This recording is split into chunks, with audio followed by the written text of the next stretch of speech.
अस्सलाम वालेकुम। वालेकुम सलाम। की ना है मोहम्मद रहमान। रहमान किन्नी देर तो मेले वेना है? बई बस एक थोड़ी देर तो वेना ਪਿਆ ਵੇਖਦਾ ਮੈਂ ਕਿੰਨੇ ਭੈਣ ਭਰਾ ਹੋ?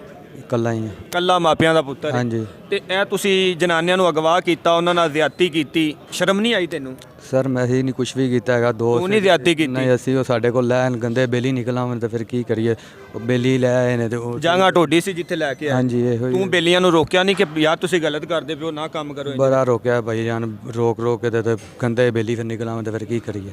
ਗੰਦਿਆਂ ਬੇਲੀਆਂ ਦੀ ਵਜ੍ਹਾ ਤੋਂ ਅੱਜ ਤੁਸੀਂ ਦਲੀਲ ਹੁੰਦੇ ਫਿਰਦੇ ਹੋ। ਹਾਂਜੀ ਐਵੇਂ ਹੀ ਗੱਲ ਹੈ ਕਿ ਨੌਜਵਾਨ ਨਸਲ ਨੂੰ ਤੂੰ ਕੀ ਮੈਸੇਜ ਦੇਣਾ ਚਾਹਵੇਂਗਾ? ਇਹੋ ਹੀ ਕਹਿੰਦੇ ਗੰਦੇ ਬੇਲੀ ਨਾ ਬਣਾਓ, ਗੰਦੇ ਬੇਲੀ ਤੋਂ ਦੂਰ ਹੀ ਭੱਜੋ। ਗੰਦੀਆਂ ਬੇਲੀਆਂ ਤੋਂ ਦੂਰ ਹੀ ਰਹਿਣਾ ਚਾਹੀਦਾ। ਦੂਰ ਹੀ ਰਹਿਣਾ ਚਾਹੀਦਾ।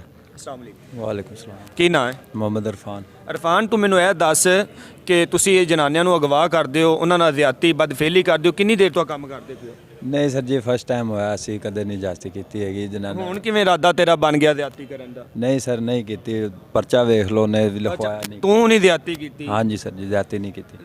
ਜ਼ਿਆਦਤੀ ਕਿੰਨਾ ਕੀਤੀ ਹੈ? जाती सर जी दोस्त हैगे सी, उन्होंने जाती कीती। ਉਹਨਾਂ ਉਠਾ ਕੇ ਲੈ ਆਏ हाँ जी वो लैके ਤੇ आए। ਤੁਹਾਨੂੰ ਪੁਲਿਸ ਨੇ ਕਿਵੇਂ ਚੁੱਕ ਲਿਆ?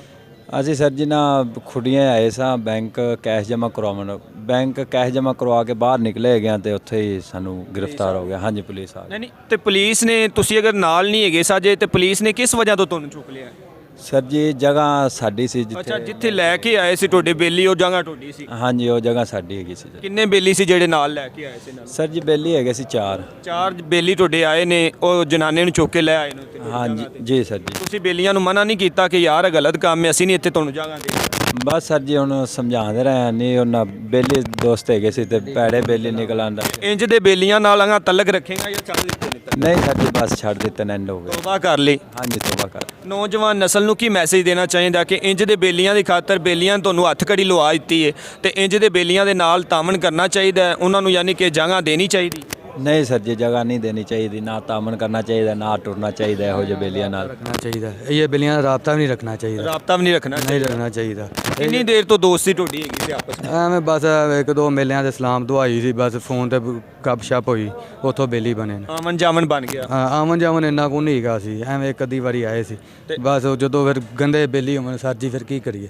ਤੇ ਹੁਣ ਤੁਸੀਂ ਯਾਨੀ ਕਿ ਇੰਜ ਦੇ ਬੇਲੀਆਂ ਵਾਸਤੇ ਨੌਜਵਾਨ ਨਸਲ ਨੂੰ ਤੁਸੀਂ ਕੀ ਮੈਸੇਜ ਦਿਓਗੇ ਕਿ ਇਹ ਗੰਦੇ ਬੇਲੀਆਂ ਤੋਂ ਬਚਣ, ਇਹਨਾਂ ਨਾਲ ਰਾਬਤਾ ਵੀ ਨਾ ਰੱਖਣ, ਜੀ ਨਾ? ਬੇਲੀ ਨਾ ਬਣਾਵਣ, ਰਾਹ ਜਾਂਦਾ ਬੇਲੀ ਕਦੀ ਨਾ ਬਣਾਵਣ। जी नादरीन, ये वो दो अफराद हैं। चंद दिन पहले खबर ब्रेक होती है कि एक ख्वाजा सरा को यानी कि रास्ते से अगवा कर लिया जाता है, उनके साथ बदफेली की जाती है, ज़्यादती की जाती है।